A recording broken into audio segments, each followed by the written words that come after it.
ഒട്ടുകര സ്കൂളിലാണ് പഠിക്കുന്നത് അല്ലേ? റിവാലുവേഷൻ കൊടുത്തിട്ടുണ്ടോ? കൊടുത്തിട്ടുണ്ട് അല്ലേ? നന്നായിട്ട് എഴുതാൻ പറ്റിയിരുന്നു അല്ലേ എക്സാം?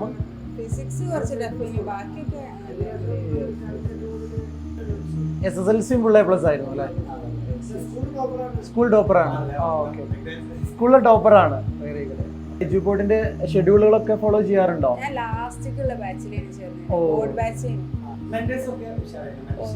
കഴിഞ്ഞ പ്രാവശ്യം നജിലാറുണ്ട് മെന്റർ, എപ്പോഴും വിളിക്കും. അപ്പൊ അവരുടെ ഭാഗത്ത് നിന്ന് നല്ല സപ്പോർട്ട് ഉണ്ടായിട്ടുണ്ടാവും അല്ലേ?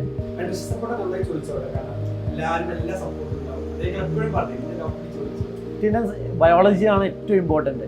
ബയോളജി എന്ന് പറഞ്ഞാൽ NCERT ആണ്. NCERT വായിച്ച് ഒരു വേർഡ് ഏത് പേജിലാന്ന് പറയാൻ പറ്റുന്ന ലെവലിലേക്ക് നമ്മൾ എത്തണം. അപ്പൊ അത്രയും തവണ നമ്മൾ റിവൈസ് ചെയ്താലേ നമുക്ക് നീറ്റ് എന്ത് ചെയ്യാൻ പറ്റുള്ളൂ, സ്കോർ ചെയ്യാൻ പറ്റുള്ളൂ.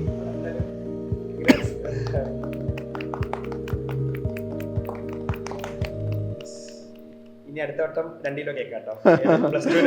Full mark. അത് കഴിഞ്ഞ് നീറ്റിലേക്ക് 3 കിലോ.